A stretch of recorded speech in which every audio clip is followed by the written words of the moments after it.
Good evening বন্ধুরা, আজ আপনাদেরকে চিড়ের পোলাও করে দেখাচ্ছি। এই দেখুন, চিড়ের পোলাওয়ের জন্যে আলু, বরবটি, গাজর, 1 ইঞ্চি মতন আদা, কাঁচা লঙ্কা, তেজপাতা আর জিরে, আর এখানে বাদাম, চিনি বাদামটাকে ভেজে তুলে রেখেছি। আর এখানে চিড়ে দেখো খুব সুন্দর ফ্রেশ করে ধুয়ে জল ঝরতে দিয়ে দিয়েছিলাম। জল ঝরা হয়ে গেছে। বাদাম তো অলরেডি ভেজে দিয়েছি, ভেজে তুলে রেখেছি। আর তাদের কাঁচা লঙ্কা দিয়ে দিলাম, তেজপাতা দিলাম, একে একে যত কিছু সব দিয়ে দেবো। স্বাদ মতন লবণ দিয়ে দিলাম, সবজিটা একটু ভাজা ভাজা হয়ে গেলে,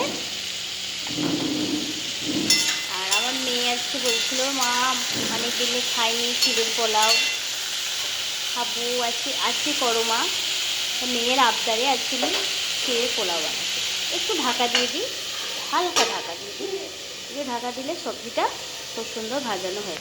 এই দেখুন বন্ধুরা, এই আলুটা খুন্তি দিয়ে দেখছি এরকমভাবে সেদ্ধ হয়ে গেল। তখন আপনারা এখানে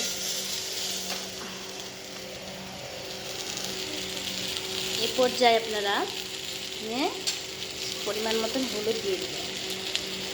সাদা পোলাও তো আর ভালো লাগবে না, চিড়ের পোলাও একটু হলুদ না থাকলে ভালো লাগবে না।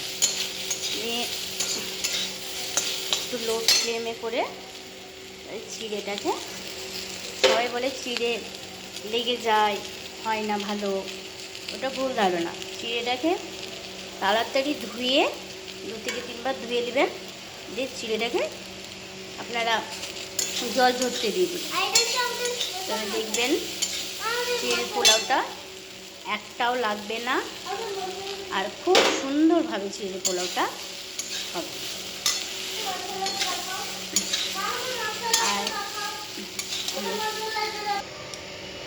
একটু স্বাদ মতন চিনি দিয়ে দিলাম।